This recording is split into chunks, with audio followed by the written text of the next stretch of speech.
Prime minister अटल भाई।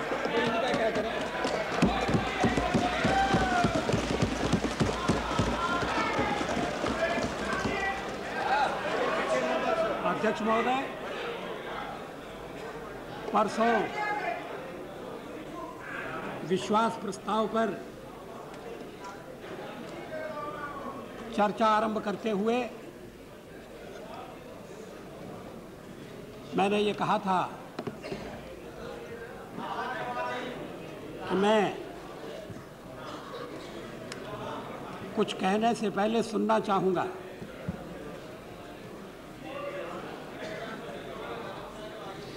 अब आज मेरी बारी है। इसमें रुकावट नहीं डाली जानी चाहिए।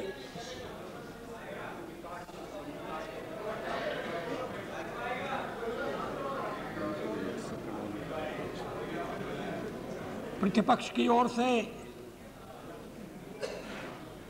ये शिकायत की गई है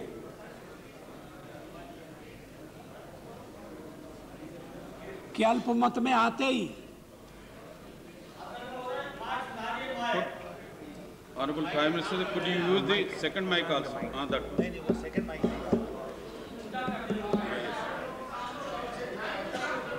इस mic को turn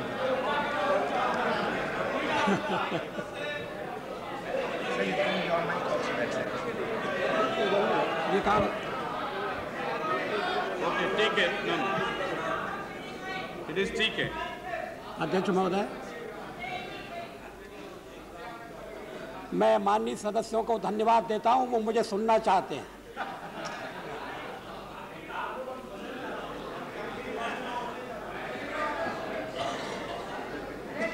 मैं कह रहा था कि ये शिकायत की गई है और इसके लिए मुझ पर आरोप लगाया है कि मैंने राजनीतिक नैतिकता का पालन नहीं किया।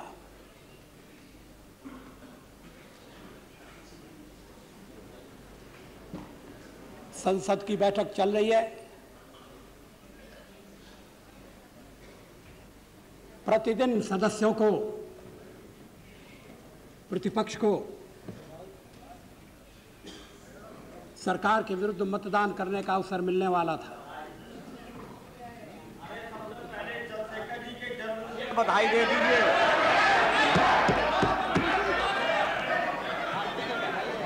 Please don't disturb him, please.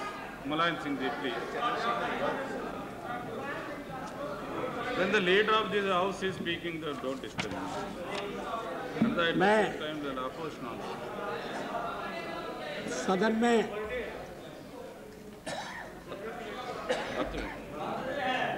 आज चंद्रशेखर साहब का बर्थडे।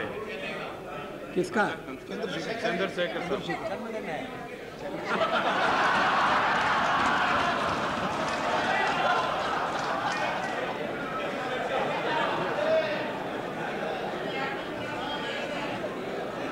बहुत बहुत बधाइयाँ। आज शुभकामनाएं करें जन्मदिन।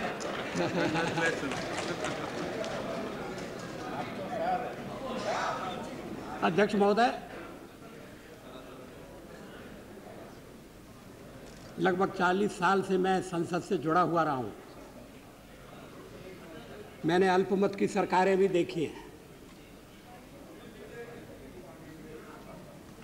श्रीमती इंदिरा गांधी के ज़माने में अल्पमत की सरकार थी। किसी ने उन पर आरोप नहीं लगाया कि वो नैतिकता का उल्लंघन कर रही हैं। श्री नरसिंह राव जी भी अल्पमत की सरकार चलाते रहे थे।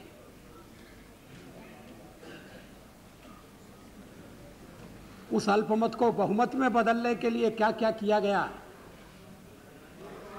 इस कहानी में मैं जाना नहीं चाहता।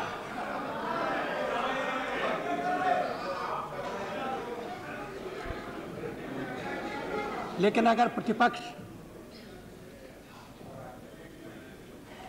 मेरे बहुमत को कसौटी पर कसना चाहता था तो स्वयं प्रस्ताव ला सकता था। अभी तक मेरी ये समझ में नहीं आया कि महामहिम राष्ट्रपति का दरवाजा खटखटाने के बजाय प्रतिपक्ष इकट्ठा होकर मेरे खिलाफ प्रस्ताव क्यों नहीं लाया?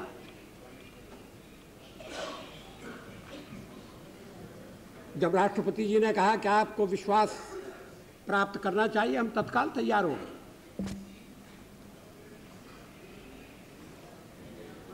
2 दिन बहस चली है, अब समाप्ति होने जा रही है।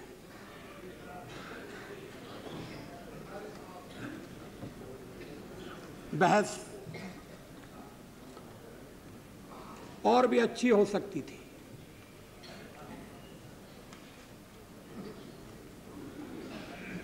हम संसार का सबसे बड़ा लोकतंत्र होने का दावा करते हैं और हैं भी,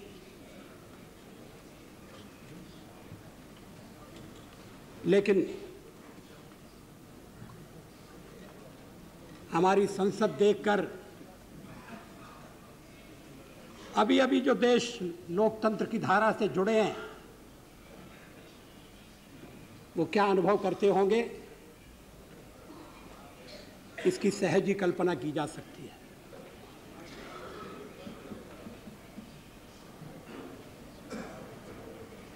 हमारा सार्वजनिक जीवन आरोपों और प्रत्यारोपों के घेरे से कब उठेगा?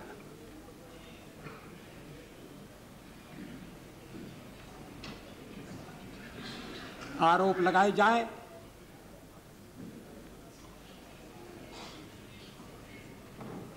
तो उनकी पुष्टि में कुछ कहा जाना जरूरी है।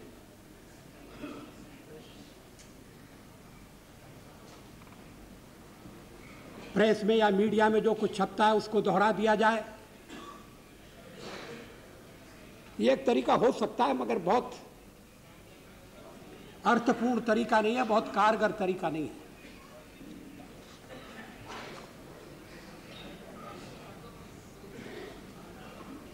अध्यक्ष महोदय, अभी 13 महीने हुए हैं मेरी सरकार,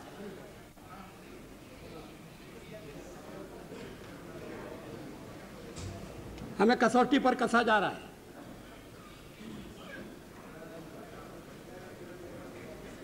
मैं बड़ा अनुभवी राज करता हूं, ऐसा मैंने कभी दावा नहीं किया, लेकिन ईमानदारी से देश की सेवा करना चाहता हूं, यह दावा जरूर है।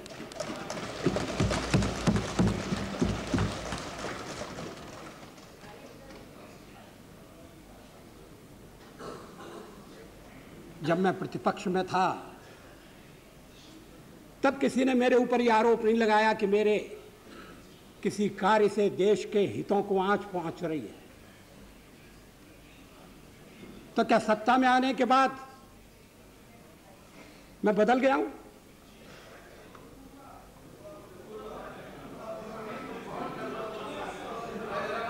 क्या सत्ता इतना परिवर्तन करती है? तब तो जो 40 साल सत्ता में रहे उनकी दशा क्या होगी, इसका सहज ही अनुमान लगाया जा सकता है।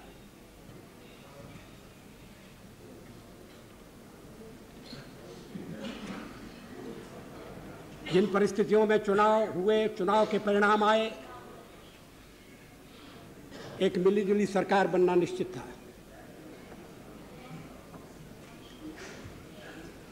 अंत समय में भी हमने राष्ट्रपति जी को कहा था कि जितनी संख्या होनी चाहिए, और लोकतंत्र संख्या का खेल है, हमारे पास नहीं है। अगर कोई और सरकार बनाने में समर्थ है, आप निमंत्रण दीजिए, हम थोड़े और दिन प्रतिपक्ष में बैठ लेंगे, लेकिन कोई सरकार बनाने के लिए तैयार नहीं था। 13 महीने बाद तैयार हो गए, अच्छी बात है।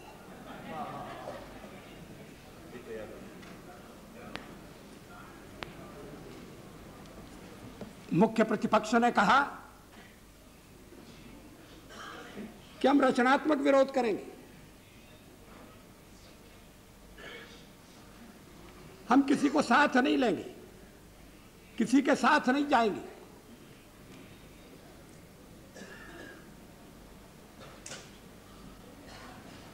हम उस घड़ी की प्रतीक्षा करेंगे जब हमें स्पष्ट बहुमत प्राप्त हो।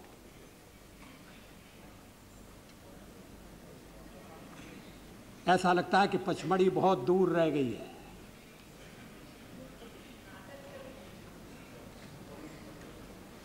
नए गठबंधन हो रहे हैं।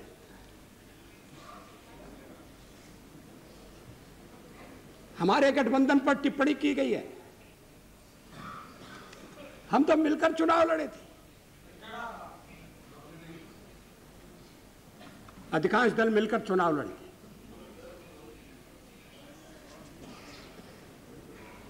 एक कार्यक्रम के आधार पर लड़े थे।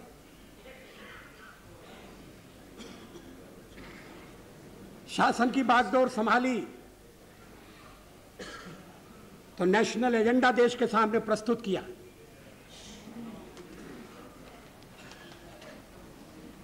लेकिन आज हमें हटाने के लिए और यह निषेधात्मक रवैया है, नकारात्मक रवैया है।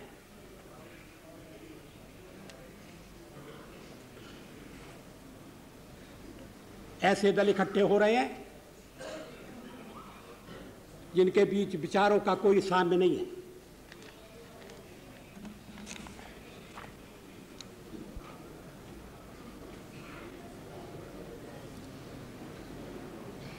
हम तो प्रारंभ से ये कहते रहे हैं कि भारत की राजनीति जिस तरह का मोड़ ले रही है उसमें क्षेत्रीय दलों को एक महत्वपूर्ण भूमिका निभानी है।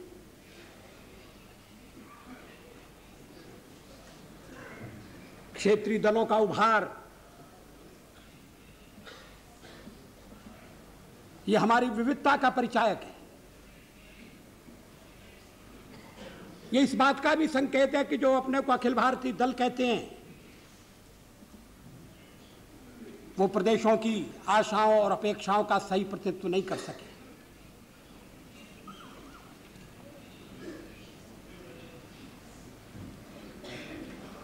तेरह महीने हम सरकार चलाते रहे। अनेक क्षेत्रीय दल हमारे साथ हैं जो बाद में हमें छोड़कर चले गए।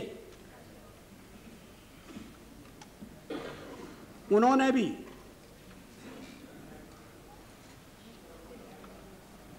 ऐसा रवैया नहीं अपनाया जो देश की एकता के लिए या अखंडता के लिए आपत्तिजनक हो।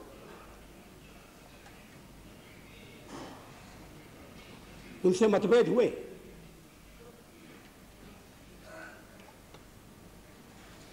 लेकिन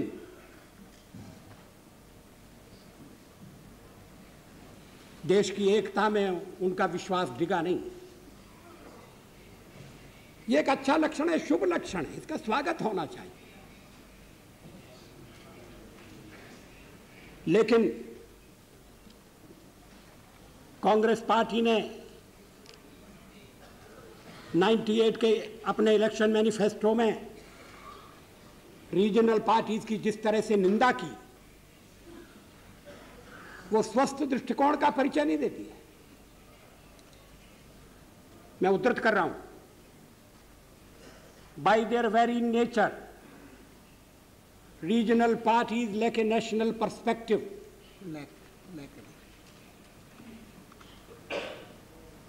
and can never rise above local ethnic considerations. They adopt populist platforms for coming to power. They incite narrow linguistic or ethnic sentiments. Very soon these agendas become a recipe for economic disaster and social turmoil. अगर क्षेत्रीय दलों के बारे में ये आकलन है तो उनके साथ गठबंधन आप कैसे करेंगे, किस आधार पर करेंगे?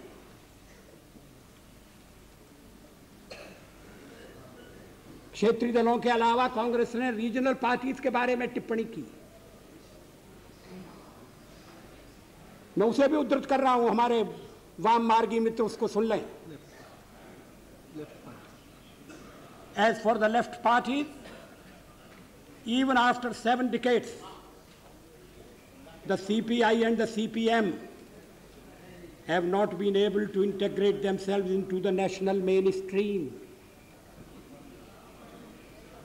ये गंभीर आरोप है। ये कांग्रेस मैनिफेस्टो का हिस्सा है, उद्घोषणा है। अब शायद इसीलिए गठबंधन हो रहा है कि लेफ्ट पार्टीज को नेशनल मेन स्ट्रीम में लाने की कोशिश हो रही है।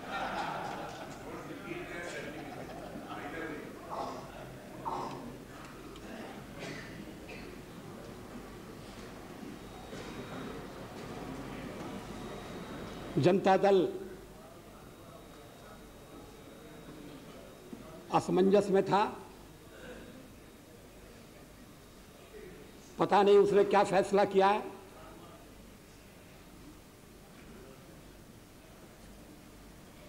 लेकिन कांग्रेस पार्टी ने जनता दल का जिस भाषा में उल्लेख किया,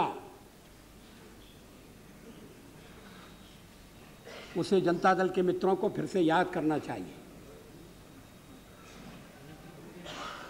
मैं उद्धृत कर रहा हूं, the Janata Dal was born in A convulsive fit of anti-Congressism in 1989. It is a collection of disparate groups and embittered individuals driven by egos.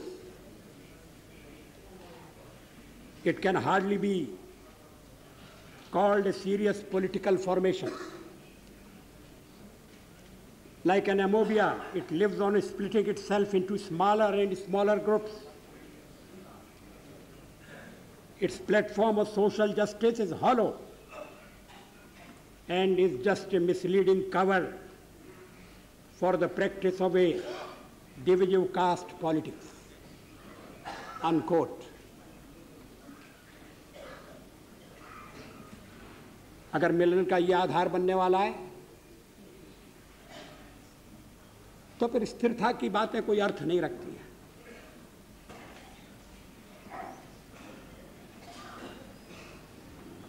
मेरी सरकार को अस्थिर करने की कोशिश की गई है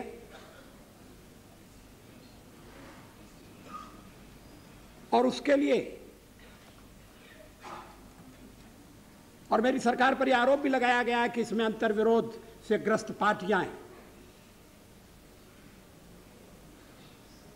आप जिस ढांचे को खड़ा करने का विचार कर रहे हैं और जो पूरा नहीं होगा,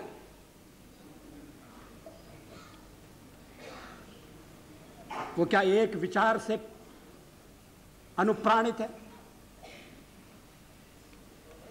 क्या कोई कार्यक्रम है?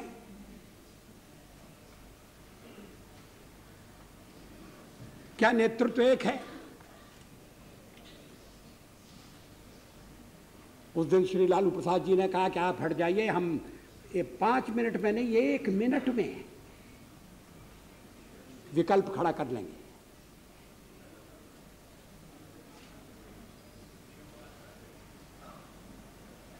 क्या उसके बारे में सदन को विश्वास में नहीं लिया जाना चाहिए? क्या देश को यह जानने का अधिकार नहीं है कि जनादेश से बनी हुई सरकार को आप हटाने की बात कर रहे हैं? ये जनादेश से बनी है।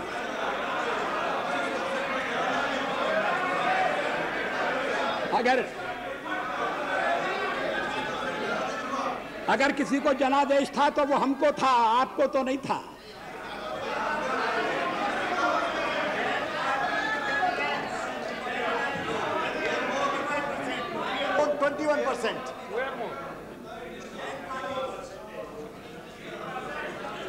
अध्यक्ष महोदय, 13 महीने के कार्यकाल में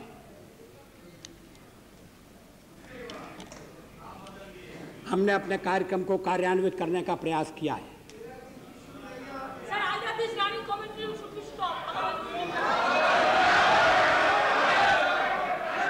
No, please. There should not be any running commentary, please. What is this? No, this. No running हमारा आधार commentary, please. नेशनल एजेंडा है। No running commentary, please. हमने उसके आधार पर आगे बढ़ने का प्रयास किया है।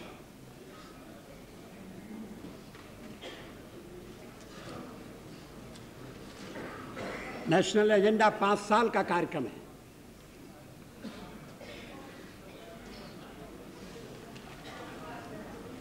उसे निश्चित कार्यावधि में पूरा करने का हमारा इरादा है।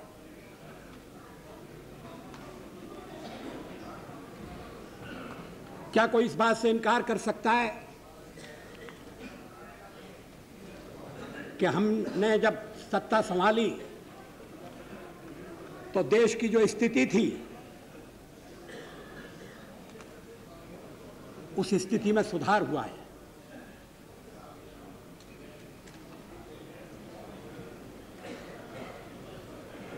चाहे वो देश की सुरक्षा का सवाल हो, चाहे वो अर्थव्यवस्था का प्रश्न हो, अन्य देशों के साथ कूटनीतिक संबंधों का मुद्दा हो,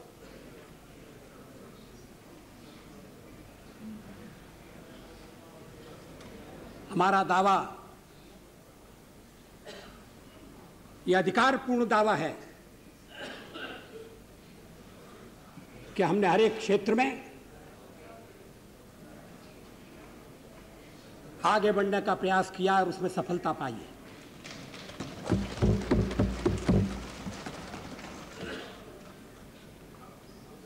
मुझे आश्चर्य है कि परमाणु परीक्षण की भी आलोचना की गई। पूछा गया देश के सामने कौन सा खतरा था। मैं 1974 में सदन में था जब श्रीमती इंदिरा गांधी के नेतृत्व में परमाणु परीक्षण किया गया था। हमने उसका स्वागत किया था, प्रतिपक्ष में थे फिर भी स्वागत किया था, क्योंकि देश की रक्षा के लिए वो किया गया था।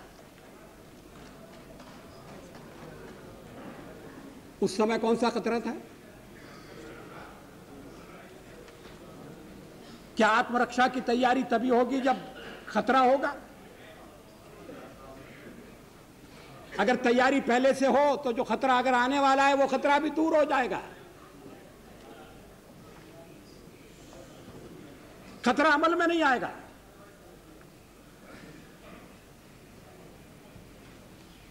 और इसीलिए हमने परमाणु परीक्षण करने का फैसला किया। हमारे कार्यक्रम का अंग है, उसमें लिखा हुआ है। कोई छुपी हुई बात नहीं थी, कोई रहस्य नहीं था।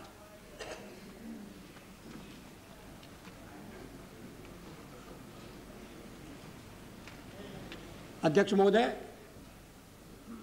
परमाणु परीक्षण के बारे में श्री चंद्रशेखर जी ने कुछ विचार व्यक्त किए।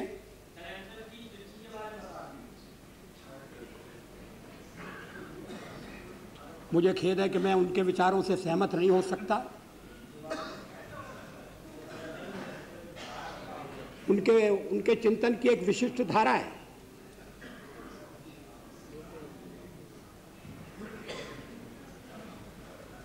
लेकिन 50 साल का हमारा अनुभव क्या बताता है?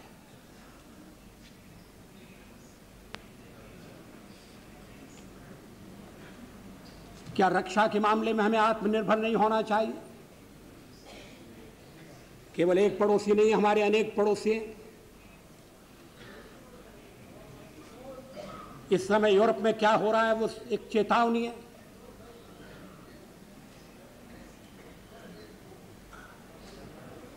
पोखरण 2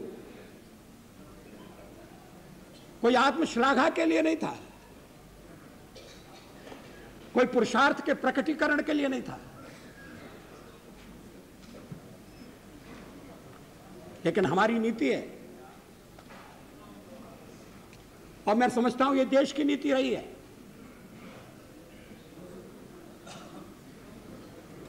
कि मिनिमम डिटरेंट होना चाहिए।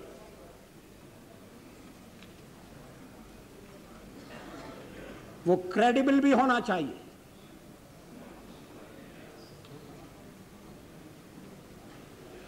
इसलिए परीक्षण का फैसला किया गया। उसके कारण कुछ कठिनाइयां आएंगी, हमें मालूम था, लेकिन देश उन कठिनाइयों का सफलतापूर्वक सामना करेगा, यह भी हमको विश्वास था, और ऐसा ही हुआ। आर्थिक प्रतिबंध हमें आगे बढ़ने से नहीं रोक सके, रक्षा संबंधी फैसले करने से हमें विरत नहीं कर सके,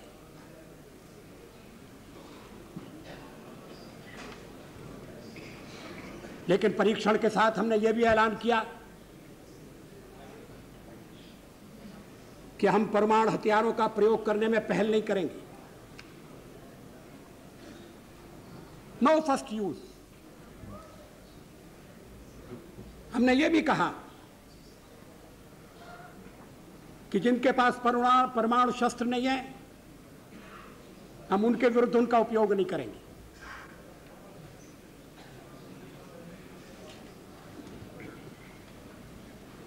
हमने परीक्षण बंद करने का भी ऐलान किया।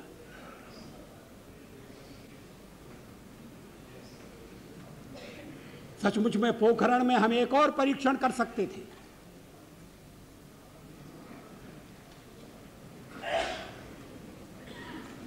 लेकिन जब हमें लगा कि वैज्ञानिक तकाजा पूरा हो गया है, तो उस परीक्षण को हमने छोड़ दिया।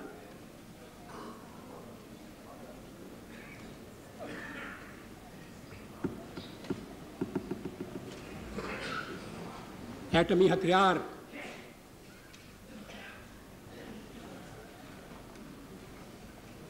रक्षा के लिए भी हो सकते हैं,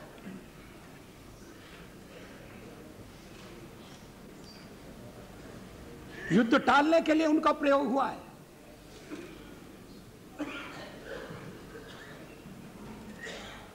इतने वर्षों तक यूरोप में शांति रही, दो शिविरों में बटे हुए विश्व में युद्ध नहीं हुआ।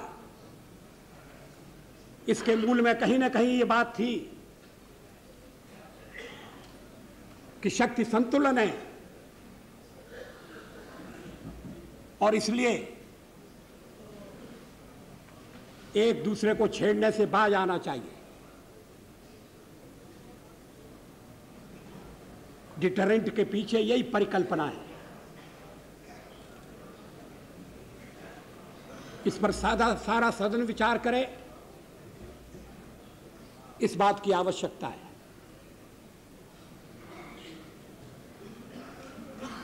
आलोचना तो अग्नि 2 की भी हुई है,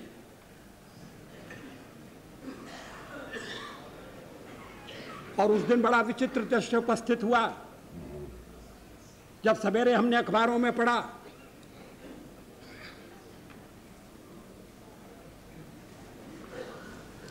कि हमारे एक पुराने मित्र ने, हमारी एक पुरानी मित्र ने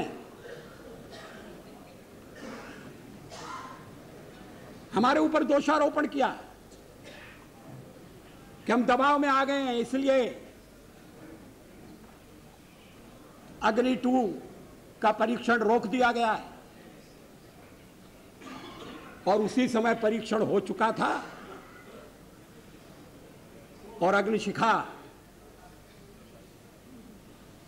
अपने गंतव्य की ओर दौड़ रही थी। अगर उस दिन हम परीक्षण न करते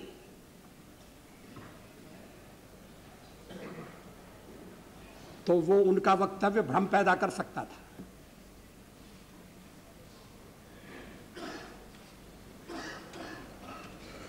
विदेशों में भी भ्रांति उत्पन्न कर सकता था।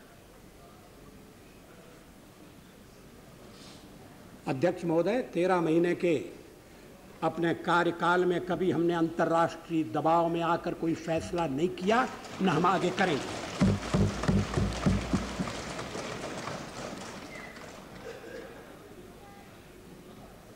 मैं नहीं समझता भारत में कभी ऐसी सरकार आएगी जो दबाव में काम करे, लेकिन ऐसी सरकार आ चुकी है, ये मुझे मालूम है।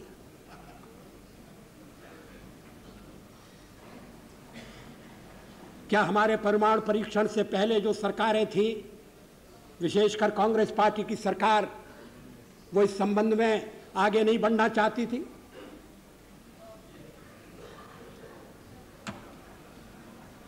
पूर्व राष्ट्रपति वेंकटरमण ने जो वक्तव्य दिया है, और वो उस समय रक्षा मंत्री थे, जिस पद पर बाद में मुलायम सिंह जी आरूढ़ हो गए। वेंकटरमण जी ने यह रहस्योद्घाटन किया है कि तैयारी हो गई थी परीक्षण की, पोखरण जाने के लिए साज सामान प्रस्तुत था। मैं परीक्षण के समय उपस्थित रहने वाला था, लेकिन परीक्षण नहीं हुआ क्योंकि अंतर्राष्ट्रीय दबाव था। क्या अंतर्राष्ट्रीय दबाव में हम काम करेंगे? क्या अपनी रक्षा के मामले में हम स्वयं निर्णय नहीं करेंगे? दबाव तो हमारे ऊपर भी है, लेकिन हमने राष्ट्र की रक्षा को सर्वोपरि स्थान दिया है।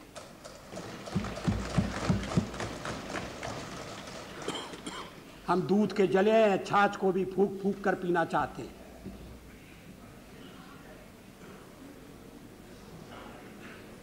देश की स्वतंत्रता, देश की सर्वप्रभुता, यह सुरक्षित रहना चाहिए।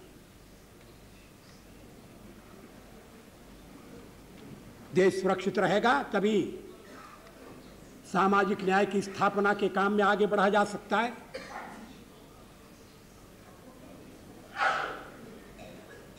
अगर सीमाएं क्षुण्ण रहेंगी तभी देश के मानस को निर्माण के कार्य की ओर परिश्रम की पराकाष्ठा करने की दृष्टि से प्रवृत्त किया जा सकता है।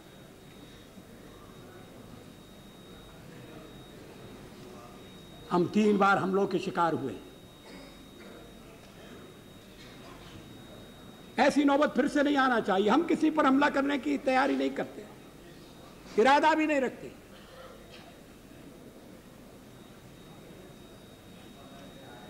मुझसे यह सवाल पूछा गया है कि पोखरण 2 और लाहौर की बस यात्रा, इनमें क्या संबंध है? ये दोनों एक ही सिक्के के 2 पहलू हैं।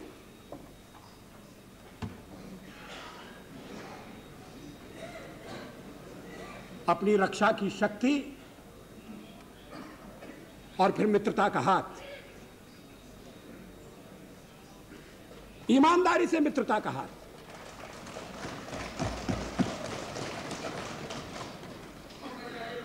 लेकिन आत्मरक्षा की तैयारी भी ईमानदारी से।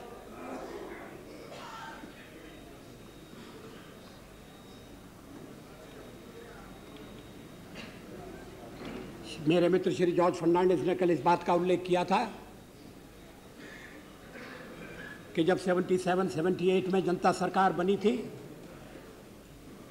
श्री मोरारजी भाई हमारे प्रधानमंत्री थे, तो मुझे विदेश मंत्रालय का काम सौंपा गया था। तब भी मैंने पड़ोसियों के साथ मित्रता के संबंध बढ़ाने का प्रयास किया था। उसमें पाकिस्तान भी शामिल था।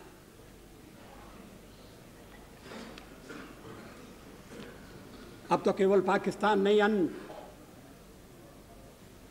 पड़ोसी देशों के साथ भी हमारे संबंध सुधरे। जो संबंध सुधरे हैं उनके बारे में कहना कि संबंध नहीं सुधरे हैं, ये राष्ट्र के कौन से हित को संवर्धित करता है? उन देशों पर इसकी क्या प्रतिक्रिया होगी? दुनिया में इसकी क्या प्रतिक्रिया होगी?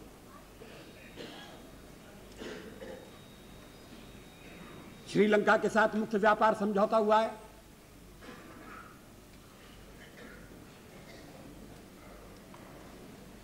नेपाल के साथ ट्रांजिट संधि हुई है।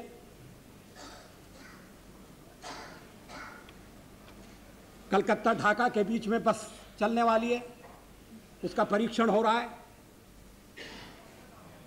नेपाल में इन दिनों चुनाव हो रहे हैं और पहला अवसर ऐसा आया है जब उस चुनाव में भारत का ही मुद्दा नहीं है, भारत को लेकर आरोप प्रत्यारोपों की झड़ी नहीं लगाई जा रही, भारत की नीति से वहां के राजनीतिक दल भी संतुष्ट हैं।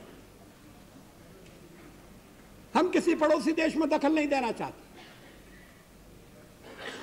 लेकिन हम किसी को अपने मामलों में भी दखल देने भी नहीं देंगे। इसलिए जब मैं लाहौर गया तो उसी समय राजौरी में हत्याकांड हुआ था। पाकिस्तान के प्रधानमंत्री से तत्काल हमने वो मामला उठाया।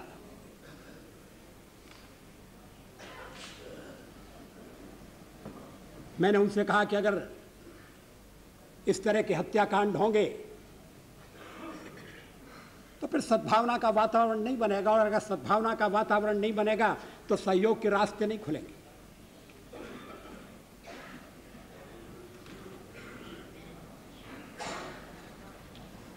जम्मू कश्मीर की स्थिति आज बदल गई है, छुटपुट घटनाएं हो रही हैं, उनको भी रोकना पड़ेगा।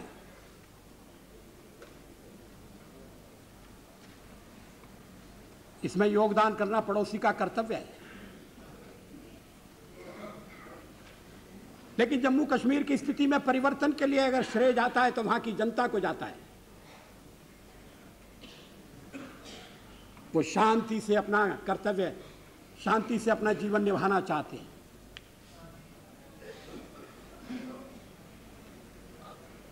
अब उन्हें बलि का बकरा नहीं बनाया जा सकता। भावनाएं भड़काकर उनके हाथों से गलत काम कराने का प्रयास अब आगे सफल नहीं होगा।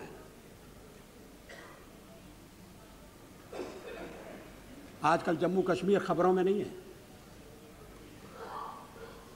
अगर है तो इस दृष्टि से है कि वहां कितने पर्यटक जा रहे हैं, वहां कितने यात्री गए, फिल्म बनाने के लिए कौन सी कंपनियां वहां इन दिनों डेरा डाले हुए। ये सुधरी हुई स्थिति का परिचायक है।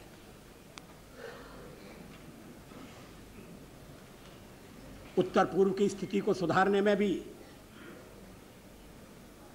हमें थोड़ी सफलता मिली है।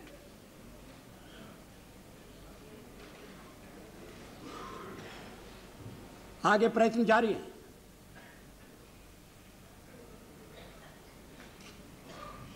उस क्षेत्र के आर्थिक विकास के लिए ठोस कदम उठाए गए।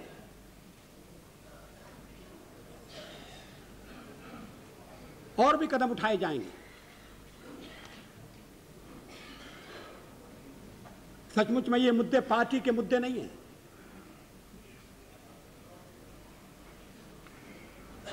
ये हमारे राष्ट्रीय प्रश्न हैं।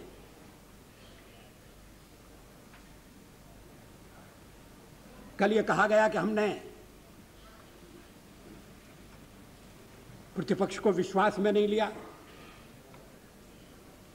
अपने नेशनल एजेंडा में हमने कॉन्सेंसस विकसित करने की बात कही थी, मगर व्यवहार में ऐसा नहीं किया। यह आरोप ठीक नहीं है।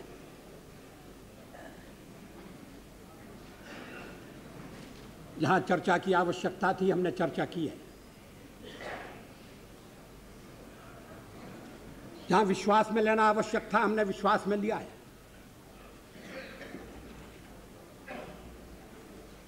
इतने बड़े देश और विविधता से परिपूर्ण इस देश को साथ साथ चलाना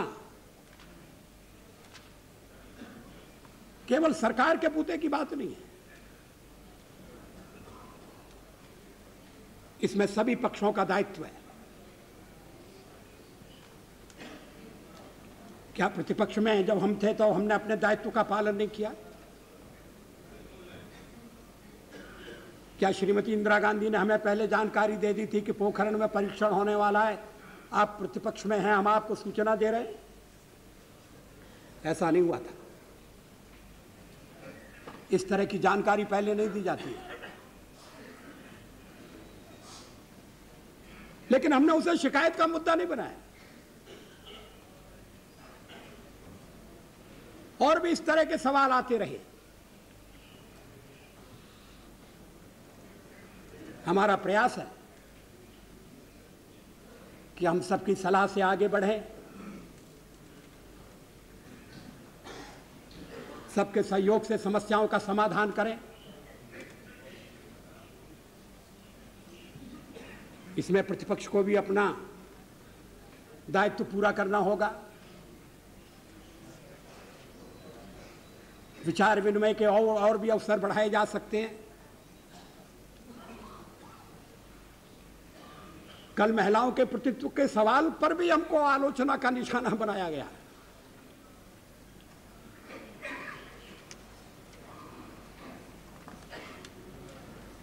अलग अलग दलों से बातचीत हुई है। अगर ये विश्वास हो जाए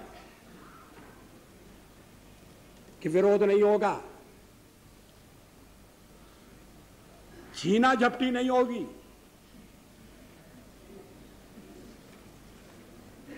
तो हम कल विधेयक लाने के लिए तैयार हैं, उसको पास करने के लिए तैयार हैं।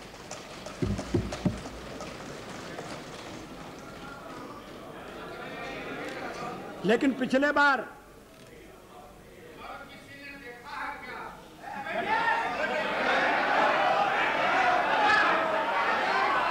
क्या कह रहे हो?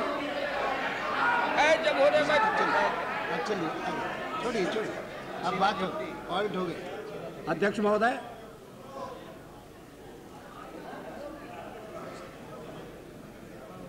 एक सर्वानुमति बनी थी कि विधेयक जिस रूप में उसी में पारित किया जाए और अलग अलग वर्गों को अगर प्रतित्व देना है तो उसका बाद में विचार किया जाए।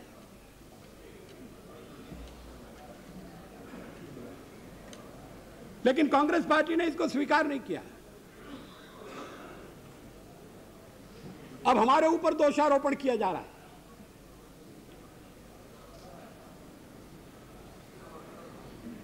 सारी दुनिया जानती है कि राज्यसभा में हमें बहुमत प्राप्त नहीं। अनेक महत्वपूर्ण विधेयक प्रतिपक्ष के सहयोग से वहां पारित भी होते रहे।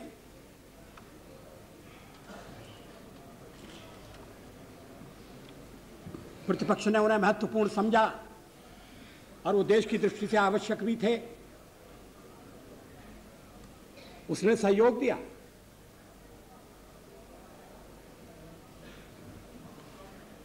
लेकिन प्रतिपक्ष में मतभेद के कारण जो विधेयक रह गए, उनके लिए हमें दोषी ठहराना ये हमारे साथ न्याय करना नहीं है। हम उन्हें फिर से लाने का प्रयास करेंगे।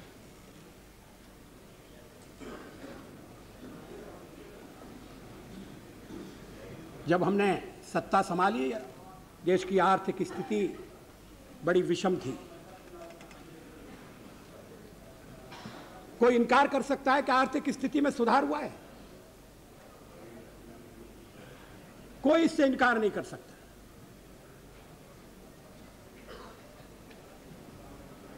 अगर संकुचित संकीर्ण दृष्टिकोण अपनाकर भी आलोचना की जाए तो इस बात को स्वीकार करना पड़ेगा कि पिछले 6 महीने में स्थिति सुधरी है।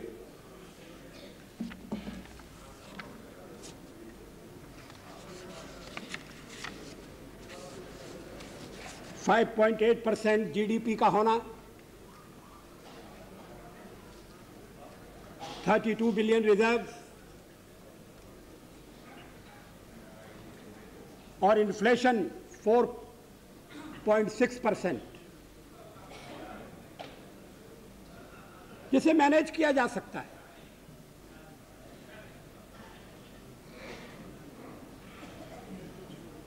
बीच बीच में राजनीतिक अस्थिरता का जो वातावरण पैदा किया जाता है, उसका अर्थव्यवस्था पर कितना कुछ कुप्रभाव पड़ता है, ये हम आजकल देख रहे हैं।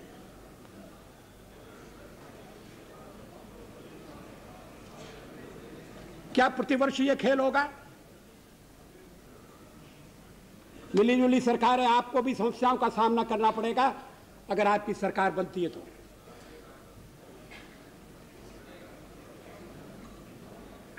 प्रतिपक्ष के समर्थन से ज्यादा हमें समर्थन प्राप्त है,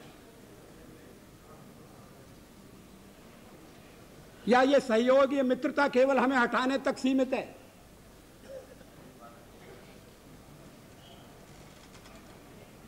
देश को अंधेरे में रखा जाएगा? सदन को विश्वास में नहीं लिया जाएगा? क्या इसे नैतिकता की संज्ञा दी जाएगी? जो कुछ है वो खुले में होना चाहिए, लेकिन ऐसा नहीं हो रहा।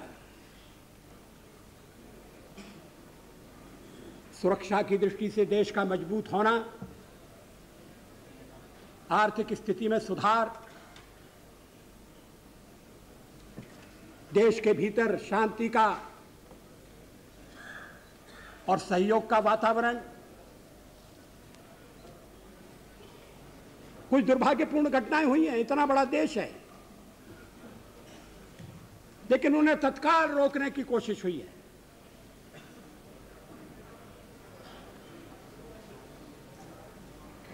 इन विषयों पर मेरे मित्र जो पहले बोले थे वो प्रकाश डाल चुके हैं। श्री यशवंत सिन्हा ने विस्तार से आर्थिक स्थिति की चर्चा की, उसमें क्या परिवर्तन आए हैं ये सदन के सामने रखा।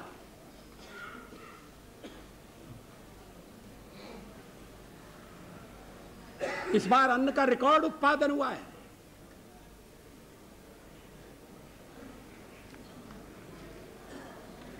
भंडारण की व्यवस्था कम पड़ रही है। श्रेय किसानों को जाता है, हम उस श्रेय लेने का दावा नहीं कर रहे। वर्षों से अपनाई गई नीति अपने परिणाम दिखा रही है।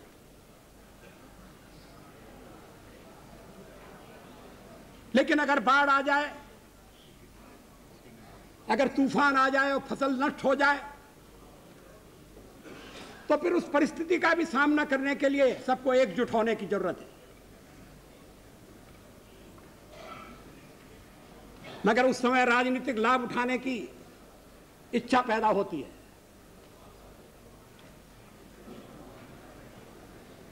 इस मनोवस्था को बदलना पड़ेगा। हमारे किसान हमारी बधाई के पात्र हैं।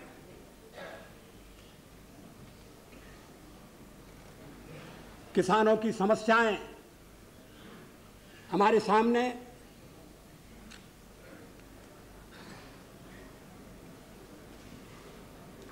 पिछली बार यूरिया के दाम बढ़ाने का फैसला हुआ था।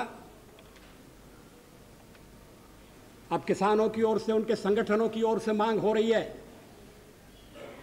कि किसानों का बोझा कम होना चाहिए। हम उन्हें आश्वासन देना चाहते हैं कि उनका बोझा कम करने के लिए पूरे प्रयास किए जाएंगे, इसके लिए कदम उठाए जाएंगे।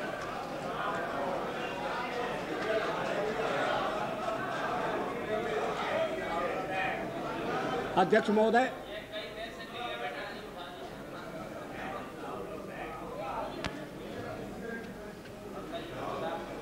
इनपुट के दाम कम हो, ये बहुत जरूरी है। प्राकृतिक आपदा से किसान कैसे बच सकें, इसका प्रबंध आवश्यक है।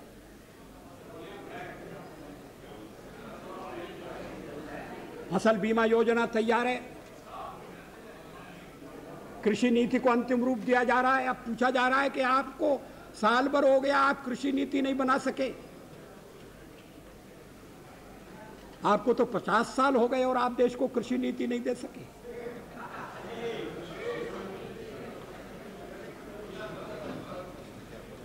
कृषि नीति बनाई जा रही है, उसमें सबके साथ विचार विनिमय की प्रक्रिया अंतिम चरण में।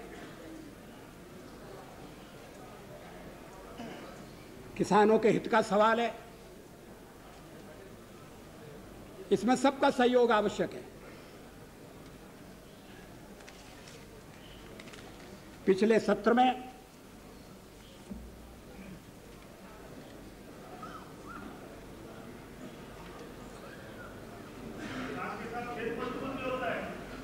उन मेमोरेंडम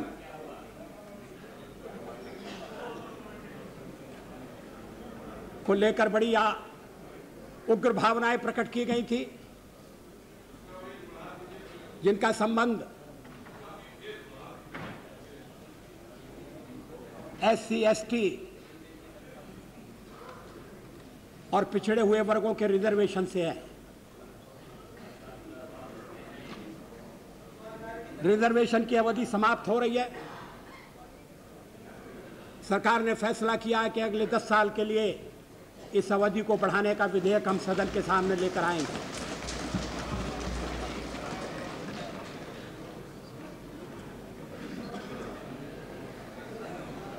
नाइनटीन 1997 में जो मेमोरेंडम निकाले गए थे, उनमें से 2 अदालत में हमारा प्रयास है कि उसमें अदालत जल्दी से फैसला करे।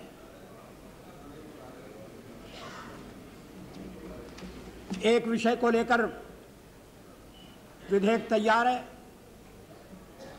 और उसे इसी सत्र में प्रस्तुत किया जाएगा।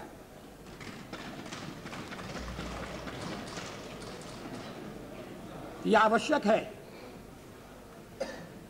कि सेवाओं में SC ST और बैकवर्ड क्लासेस के लिए जो बैकलॉग है, उसको भरने का रास्ता निकाला जाए। अभी जो व्यवस्था है वो संतोषजनक नहीं है। उसके चलते तो बरसों तक बैकलॉग पूरा नहीं होगा। नया बैकलॉग तैयार होते जाएगा। इस स्थिति को बदलना जरूरी है। इसके लिए भी सबके सहयोग की आवश्यकता होगी।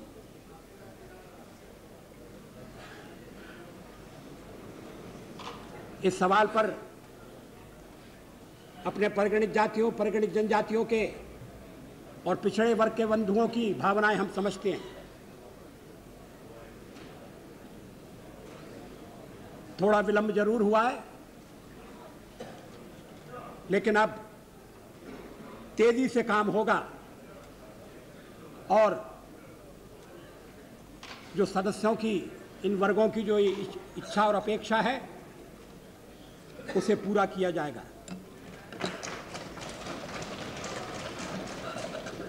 एक प्रश्न जो काफी चर्चा का विषय बना है, करेंगे करा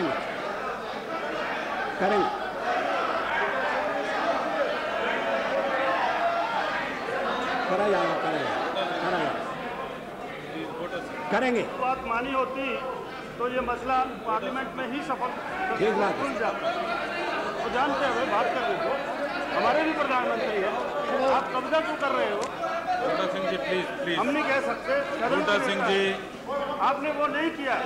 बूटा सिंह जी प्लीज, आप बैठ जाइए।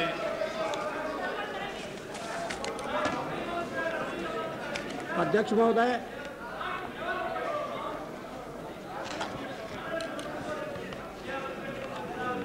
एक विषय प्लीज, जिसका चर्चा में उल्लेख किया गया है, वो नौसेना के एक अधिकारी को उनके पद से हटाए जाने का मामला है। मेरे मित्र रक्षा मंत्री ने उस संबंध में सदन के सामने कुछ विचार प्रकट किए थे। मैं माननीय सदस्यों से अपील करना चाहूँगा कि इस संबंध में रक्षा मंत्रालय ने जो दस्तावेज प्रकाशित किया है, उस दस्तावेज को पढ़ें। वो प्रचार के लिए दस्तावेज नहीं है, वो तथ्यों का विवरण है।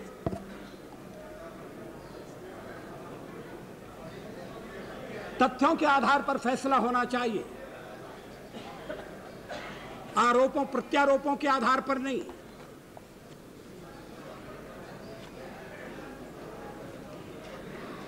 उस दस्तावेज को पढ़ने के बाद अगर सदन इस परिणाम पर पहुंचता है कि इस मामले में कुछ और करने की आवश्यकता है,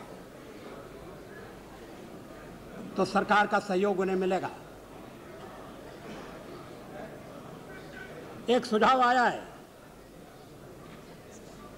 और श्री इंद्रजीत गुप्ता ने यह प्रश्न खड़ा किया था कि क्या हम चर्चा भी नहीं कर सकते।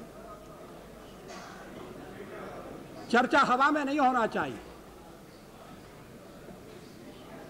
चर्चा आरोपों और प्रत्यारोपों के वातावरण में नहीं होना चाहिए। चर्चा के लिए कोई ठोस आधार होना चाहिए, और ठोस आधार है। जो दस्तावेज प्रकाशित हुआ है उसे आधार बनाकर चर्चा की जा सकती है। सदन के कुछ प्रमुख सदस्यों की समिति भी बनाई जा सकती है। श्री इंद्रजीत गुप्ता जैसे, श्री गुजराल, मुलायम सिंह यादव जी, चंद्रशेखर जी, उन्हें हाथ जोड़ने की अनुमति नहीं होगी। और शिवराज जी पाटिल और भी नाम आवश्यक हों तो उनका इसमें समावेश किया जा सकता है। वो तथ्यों को देख लें और अगर वो इस परिणाम पर पहुंचते हैं कि सदन में चर्चा के साथ साथ कोई संसदीय समिति भी होना चाहिए, तो सरकार उस पर आपत्ति नहीं करेगी। ये मैं आपको विश्वास दिलाना चाहता हूं। लेकिन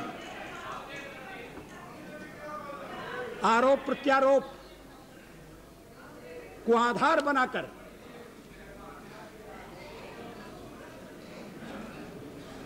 मीडिया में प्रकाशित सामग्री को लेकर अगर आरोप लगते हैं तो कोई तो जिम्मेदारी लेना चाहिए।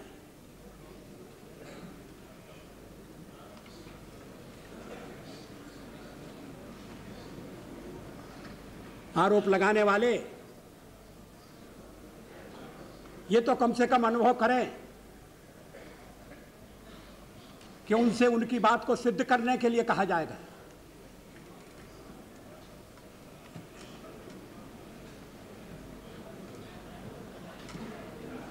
रक्षा मंत्री ने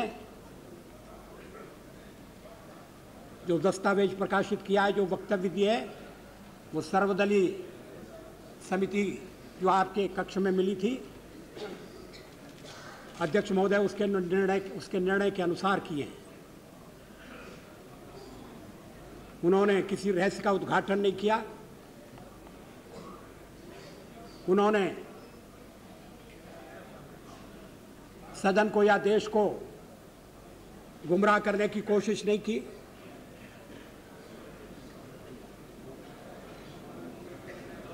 मगर जब देश के रक्षा मंत्री के ऊपर अनर्गल आरोप लगते हैं तो सारी व्यवस्था पर चोट होती है। उनके दिल पर भी आघात लगना स्वाभाविक है। इसका रास्ता निकाला जा सकता है, समस्याओं के हल ढूंढे जा सकते हैं। आवश्यकता इस बात की है कि हम हर बात को संदेह की नजर से देखने की आदत छोड़ दें।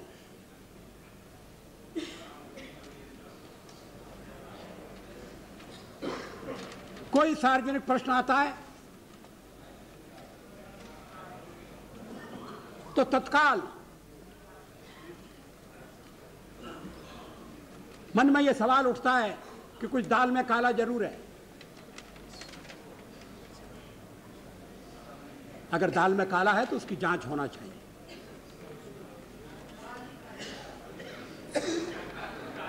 हम 40 साल तक भ्रष्टाचार के खिलाफ लड़ते रहे हैं, अब भ्रष्टाचार से समझौता करें इसका सवाल ही पैदा नहीं होता। अगर हम गलत समझौते के लिए तैयार होते तो आज शायद यहां विश्वास मत प्राप्त करने की नौबत नहीं आती।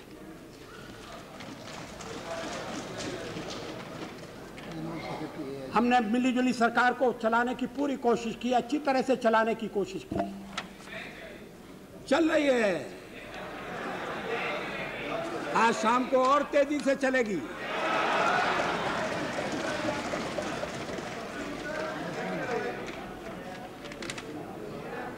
अध्यक्ष महोदय, ये सरकार के चलने और न चलने का सवाल नहीं है, ये देश चलेगा कि नहीं चलेगा।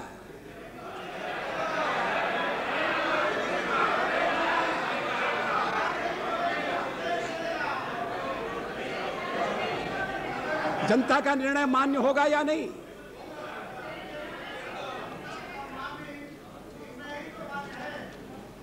एक मिलीजुली सरकार की आलोचना करने के बाद फिर से मिलीजुली सरकार बनेगी तो क्या वो उन दोषों से बचेगी जिन दोषों के लिए आज हमको अपराधी करार दिया जा रहा है। मिलीजुली सरकार की सीमाएं हैं और अभी हमें उन सीमाओं को समझना है, उनके अनुसार आचरण करना है। कांग्रेस पार्टी का संकोच, कांग्रेस पार्टी की झिझक मैं समझ सकता हूं, लेकिन उनका मन बटा हुआ है। हमें हटाने की उत्कट लालसा और सत्ता में भागीदार बनने की इच्छा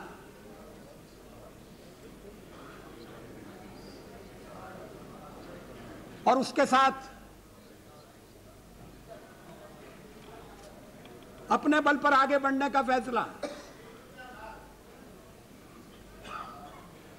कठिनाइयां हैं, लेकिन मुझे विश्वास है कि कठिनाइयों को हल करने का लोकतांत्रिक तरीका निकाला जाएगा।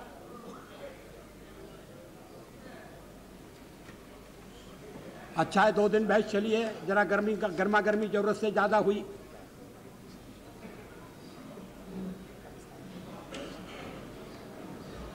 थोड़ा संयम चाहिए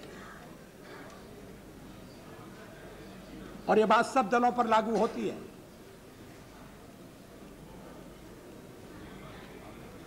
लोकतंत्र हमारा सबसे बड़ा आभूषण है, हथियार है। एक जीवन व्यवस्था के रूप में हमने उसे स्वीकार किया है। हर नागरिक की समानता, उसके अंदर गारंटी प्राप्त है। इस देश को एक रखने के लिए लोकतंत्र को सबल करना, लोकतंत्र को पुष्ट करना आवश्यक है। संगमा जी ने इंस्टीट्यूशंस की बात कही थी, बाद में चंद्रशेखर जी ने उस पर जोर दिया। संस्थाओं की रक्षा होनी चाहिए।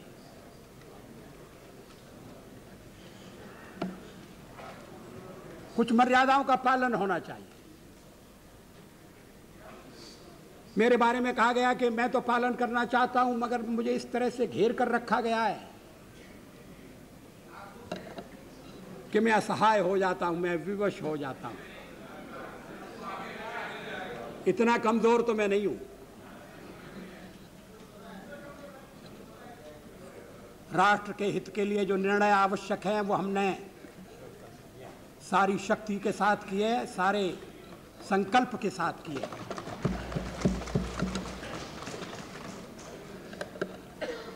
पता नहीं हमारे प्रतिपक्ष के मित्रों को, और खासकर मुलायम सिंह जी को, जो कभी कभी बड़े कठोर बन जाते हैं,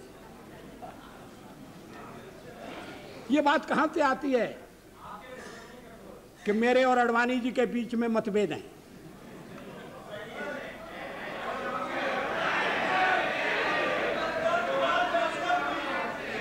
कोई इसका अर्थ नहीं है भाई। शरद पवार नहीं है, आपको मुखौटा कहा गया, इसलिए मुझे अफसोस है। मुखौटे की चिंता मत करिए, मुखौटा उतार कर फेंका जा सकता है।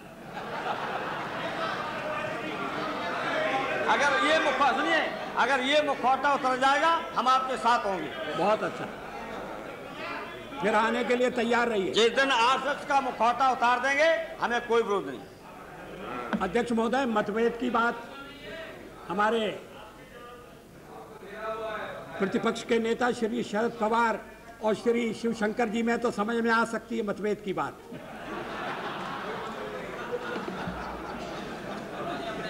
लेकिन हमें कटघरे में खड़ा किया जा रहा है। आडवाणी जी का और मेरा साथ केवल राजनीति का साथ नहीं है।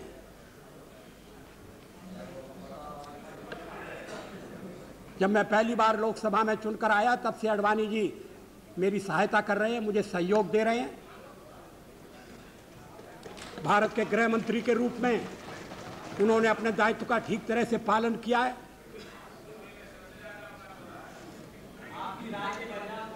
अलग अलग सवालों पर राय भिन्न हो सकती है। नहीं, क्या आप सब एक राय के हैं? मुलायम सिंह जी के आप में और बेनी प्रसाद जी में राय अलग अलग नहीं होती किसी मामले को लेकर, मुझे मालूम है।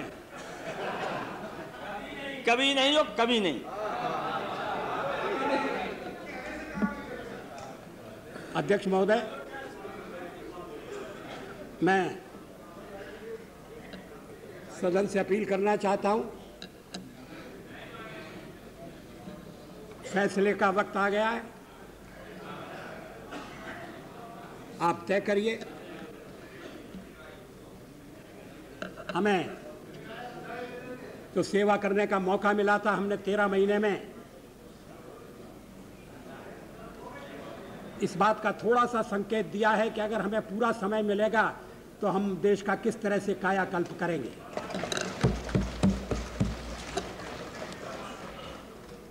आखिर चुनाव 5 साल के लिए होते हैं। 13 महीने का काल कोई बहुत लंबा काल नहीं है,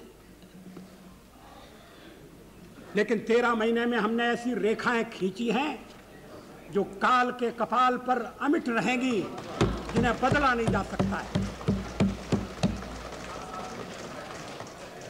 उनकी आलोचना करके तथ्यों पर पर्दा नहीं डाला जा सकता।